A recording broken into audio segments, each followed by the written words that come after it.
Hey guys, it is Cameron. I don't know if you can actually see me or not. Just let me turn this off. I actually had to. Oh, it's a little cold. Sorry about that. I actually had to come in the car. It's like my third time. It's like making this video. I'm gonna turn this light on, or at least one of these lights. It's actually my third time like making this video. It's not very quiet in my house. I'm Mr. Thursday, and let me start with my gender tag. Number 1, how do you self-identify your gender, and what does that definition mean to you? I would say, sorry, it's cold. I would say hypermasculine or male or whatever those general terms are. And what that means to me is, I guess, like a lot of things. It means people look at me different socially. It means that I have different experiences within my culture, not just like within America, with being African American, with being a man of color. A lot of things change, I guess. It definitely is a learning experience. It means learning. Sorry, it's cold. It means definitely learning, because I find that that's one of those things that I can say I really have done during this, during transitioning, is you think you know something about yourself and you find out there's a million and one other things. What pronouns honor you? Number 2. He, his, they, theirs. I usually just use he, his, but when people first meeting me and when I get to a certain point, and even with family members, they don't always feel comfortable using he or his, but I still want to be acknowledged, not as a female, because that's not how I identify, so I'm cool with using like they, theirs. That's kind of, what I do. 3, describe the style of clothing that you wear most often. What I'd say I wear most often is probably like jeans, t-shirt, definitely like flip-flops. I'm more of like a laid-back guy when it comes to clothing. Definitely about that v-neck life. What else? Right now I have a leather jacket, and I love that little leather jacket. Just pretty laid back. If it were up to me, I'd probably live on the beach all day and coast waves. Ooh. Something that sounds cool. Let's see. 4, talk about your choices with body hair. How do you style your hair? Do you have facial hair? What do you choose to shave or choose not to shave? I personally, for me, I like bald fade. I guess that's what it's called. I had an afro when I had first came out, and I was cool with it. It didn't bother me. I actually prefer myself with more hair sometimes, but I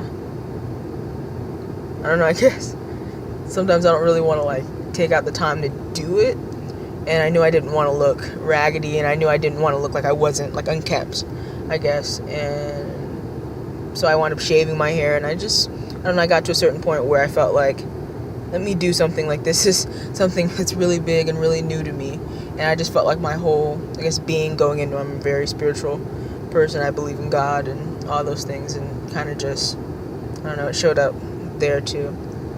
So yeah. Let me see. I do have facial hair, even though I'm pre-T. But I usually shave it. Every once in a while I get lazy, like every guy. Kind of like, shaving's too much energy. But I try to shave it. I try to be clean cut, because it's not, I don't think it's really cute of me, or, cool of me to go to work and then I have to like have like this whole like thing going on. So I try to keep it pretty clean. Even for just body hair in general. Maybe that's from, I think like one of the other guys said, after being socialized as a female so long, you think differently about certain things. I'm definitely one for shaving in your square areas, whatever you want to call them, no triggering words, but definitely like armpits and stuff. I'm for shaving them. I feel a lot cleaner. It's fresher. I feel like sometimes hair can hold body odor. And, you know, everyone's different. For some people, it's not, you know, their body odor is stronger than others. And I think my body odor, it's semi-strong. I don't know, I just don't like hair in those areas. Number 5, because that was question 4. 5, talk about cosmetics. Do you choose to wear makeup? Do you paint your nails? What types of soaps and perfumes do you use? As far as like makeup and painting your nails, I don't.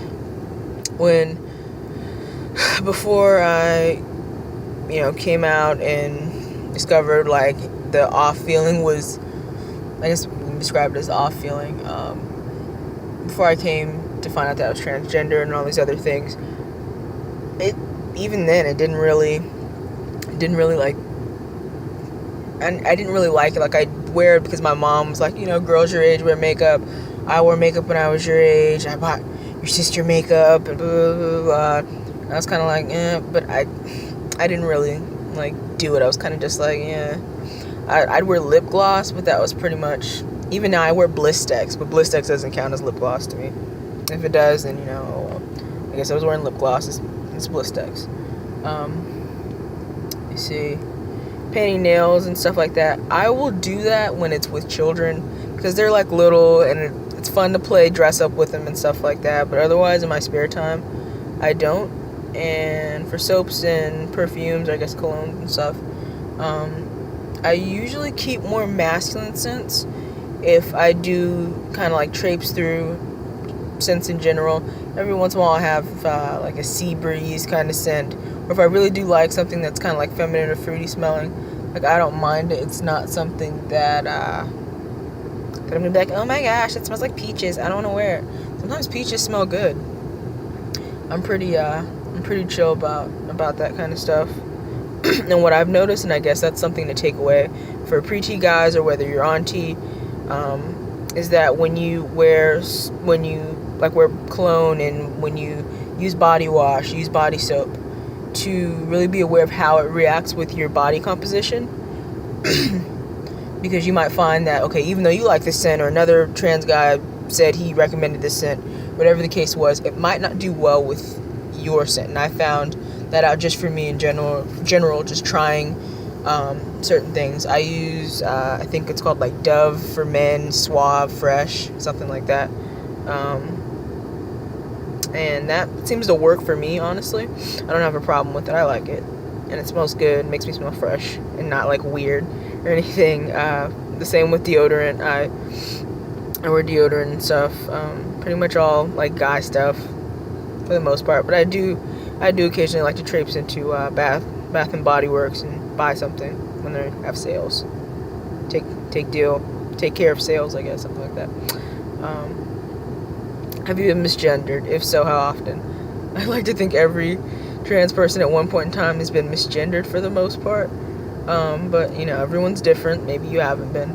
But definitely, yeah, I can say that I have. And sometimes it's really hurtful because, I guess, like, when the person, like, knows that you're transgender and then they will go up and they'll be like, she, and then you're just kind of like my sister. I'll tell you this. My sister openly knows that I'm transgender. I've told her to call me Cameron several times, stuff like that. We were in Walmart, and she just immediately, I went somewhere, like, I went to go look at underwear or something I was doing in Walmart, so I had to go get some more, and she just starts calling me by my dead name, my birth name, and when I tell you I just ignored her, I walked away. I didn't stop to look back, and I'm sitting there, and all I can think is, I pass pretty decently in public, and what if someone, you know, like, is looking at me? I always have this fear that, and maybe it's silly, that someone would, at least with being pre-T and stuff right now, and I guess just with family members, that I'll be somewhere and they'll misgender me, and someone might actually, like, try to physically hurt me, or something could happen that would put me in, I guess, like, a harmful situation or a risky situation. And, you know, and she said things to me before, like, something she said before, like, she wasn't going to take me seriously until I started T. Like, she's not gonna call me he or anything like that until I started T. And I kind of just accept that, this is your view of me, and I kind of just move on. And I know that I surround myself with people that I know see me for the man that I am, see me for the person that I am, and I just keep moving forward. It's not gonna hurt me just because you don't accept who I am as a person. Let me see. Do you experience dysphoria? How does that affect you? I do. And I also suffer from depression. I think that's something really big that we should talk about in the transgender community. It's not that all of a sudden you went from like, hey, I'm preachy, figuring things out, I know I'm transgender, blah, blah, blah, blah, blah, and all of a sudden you're like Laith Ashley or you're Aiden Dowling. That doesn't happen overnight. And while you're getting there, you're going to have low points in general, because that's just things that happen. You might have scored horrible on an exam and you're in college, or it's your final year of high school, or AP classes. Something that just happens in general. A family member might have died. Things that already are upsetting situations, and like, how do you deal with those things?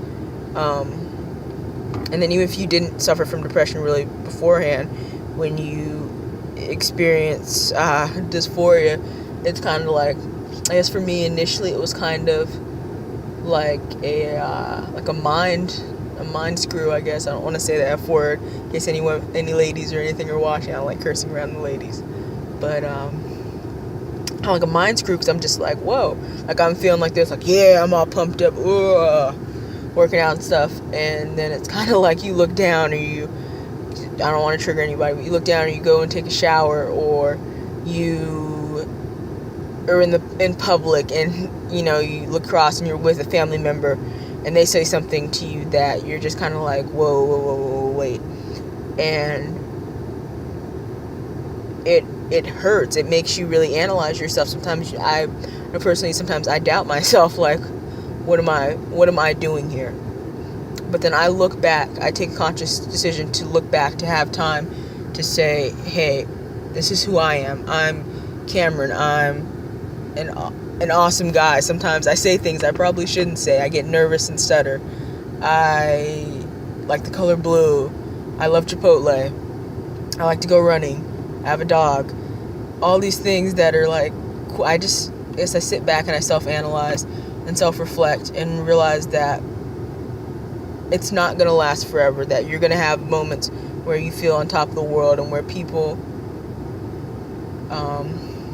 where people validate you, but at the same time knowing how to validate yourself. When I go through really bad dysphoric periods, and I guess just this walk in general, it's just self-validation in a way, and just really just taking the time to know yourself and to know that regardless of whatever is going on with you, that you're surviving, that you're going to survive, and you survived up until this point. And not only do you want to survive, but you want to thrive and live and have happier moments. And initially when I first started out, I didn't deal with dysphoria very well. I was self-harming at the time. Sorry to trigger anyone. I was self-harming at the time and just kind of like going in between my regular life stuff, and then this got added on top of it. I'm just like, oh wow, well, like, oh, like it wasn't me coming out, me finding out I was transgender initially was kind of like like, woo, I know what's going on with me. It wasn't this, it wasn't that, this is like finally it, but at the same time it was kind of like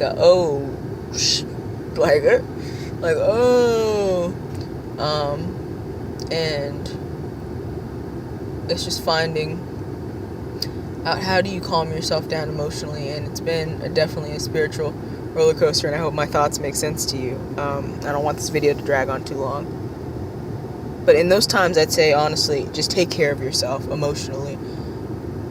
If you have to get in the bathtub, you have to watch comedies, you have to wear your packer, wear your binder, or you have to call a friend, or just to talk about it. And friends really do help, like other trans guys, they kind of know what you're going through.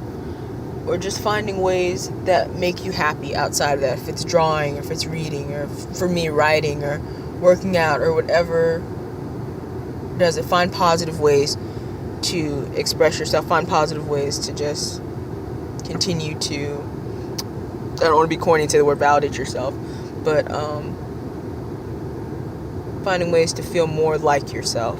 Because even though you may be pre-T, or even after you started T, until you get surgeries or whatever the case is, just finding ways to be comfortable in your own skin, because you're going to be with yourself 95% of the time throughout the rest of your life. And one thing Dysphoria has taught me is that if you can be comfortable even in the most uncomfortable situations, that you can be comfortable in other parts of your life. It teaches me patience in a lot of ways, and in a way I'm thankful for it, even though it does suck sometimes, because it's really a helpful skill to be patient with yourself.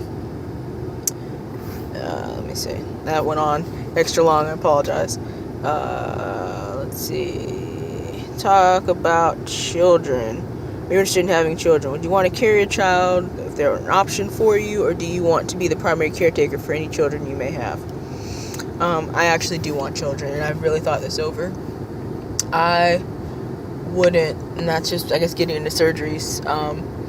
I would not want bottom surgery until I was married for a few years and my eggs were taken out and stuff like that. I know that I've thought about whenever I get on T or whatever, that I'd probably go on and off. That way all the goodies down there, whatever you want to call them, don't atrophy, whatever the word is, and I'm able to still be fertile. I'd primarily like women, but even in the event I married a man, I still would want kids that were genetically mine. And I don't see myself wanting to carry any children, like, at this point in time. It's not something that I, even before I came out, that wasn't something really that I had ever wanted too much. C9, talk about money. Is it important to you to provide for a family financially if you choose to have one? It's important that you earn more money than your partner may have. And do you prefer to pay for things like dates, or are you uncomfortable when people pay for you, offer to pay for you? Financially, with a family, yes. I see myself, just me personally, I see myself having a stable career, having a home. I feel like maybe I'm just old-fashioned, maybe that's the kind of guy that I am.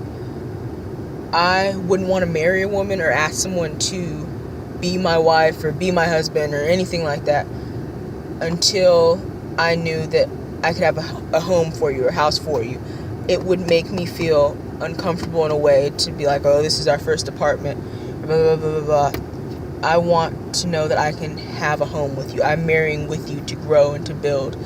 I wouldn't want to stay in an apartment with them for long. But those are things, that can change with age and with relationship experience and stuff like that. I could see myself making whatever amount of money my career allots me. I don't necessarily care if she made more money or he made more money, whatever the case would be. In terms of, like, marrying a woman, I really believe in, like, okay, I'm the man of the house. I will pay for things. I feel like if she has her own career, that's kind of like, what, girl, go get it. That's what Miss Independent. I'm definitely down for you to have yours. But I think that you should work only because you love your career, only because you want to work, because you want to have those experiences. But otherwise, in the event that she was like, what, hey, I want to sit at home with the kids, do whatever, like, just take a year or two off, just, do stuff, I want to know that I'm able to be like, hey, baby, like, that's something that you can do. That's something that I don't care about. I want to be able to know that I can have it like that, and be able to take vacations, be able to have fun and stuff like that. Let me see. I honestly, like, as far as dating, that kind of sucks. I have not had that much dating experience. I am still very young. I'm still a baby. Still a wee little trans boy. But from the experiences that I have had, I prefer to pay for the dates. I feel like if I ask you somewhere, and that was even before I came out as trans and FTM, whatever you want to call it, that was kind of like if I ask you somewhere that I'm paying for the ticket, I'm paying for the popcorn, blah, blah, blah, whatever we do, I'm going to pay for it. If you go in the store and you're like, oh my gosh, I love this shirt, I want to know that I have enough money to pay for it. And I've done that before with a girl I dated in the past. Let me see. Talk about anything else you'd share about your gender experience. Or anything else you want to share experience with gender. Let me see. This is a 20-minute video. It's the longest video I've ever made. I guess something that I could say is be patient with yourself. This journey is not only to live authentically, but I guess to know how to love yourself more. I see a lot of trans guys initially when I first came out that did not deal with dysphoria well. I mean, we all have our ways of dealing with things, but didn't deal with dysphoria well. And then on top of that, like I said, with mental illness within the LGBT community, within the trans community, that you might have other things going on besides like, oh my gosh, I just found out I'm transgender, trying to deal with dysphoria. You might already have anxiety, you might already have depression. Just really growing, I guess, to love yourself, really growing to love the skin that you're in, even before you have top surgery and things like that. Just knowing yourself as a person, knowing your authentic self, really taking that journey. Just because you found out you're transgender, it doesn't mean that you know where you're gonna see yourself in 5 years. It doesn't mean that you're automatically gonna start T tomorrow. It doesn't mean that you're gonna schedule top surgery in the next 2 weeks. It doesn't. But what do you do on your way to there? What do you do to make yourself feel comfortable? What do you do to discover more of who you are? This is those journeys where not only do you find out more about yourself, but you learn to, I guess, love yourself. And I wish that for anybody, for everybody, whether you're trans woman, trans man, agender, bigender, whatever your standing is to really just find yourself and to really just take out the time. I definitely am a big fan of praying, whether you Catholic, Protestant, whatever the case is, and meditating and yoga and all those things. I think just taking the time to breathe and just relax and clearing your head is probably one of the best things that you can do for yourself in this journey. And just really loving yourself. It's one of the hardest things I can say about this journey. I hope I'm not dragging on for a gazillion and 1 years. But I don't know. That's what I wish for whoever you are watching somewhere. I don't know what your life is. I don't know your personal struggles, but things do get better. Sometimes things might suck, and you're gonna have some crappy days, but it's a day, and in a day you can learn a lot of things. And loving yourself, I think, should be one of those things. And you might not look, like I said, like a Laith Ashley or Aiden Dowling or whatever the case is, but you look exactly how you look. And there's certain things you can change. If it's I want to have more muscle or things like that, take the time. Self-mastery is one of those things where it never gets old. You just keep growing, you keep learning, you keep going deeper into yourself. Learn to be intimate with yourself during this journey too. You find that just getting to know yourself more and growing to be comfortable in your own skin, whether you're trans masculine or trans feminine, or I guess whatever the terms are on the little gingerbread thing. And best wishes, everyone out there. Safe journeys if you're traveling or on a plane or wherever you are. God bless and best wishes. Mr. Thursday out.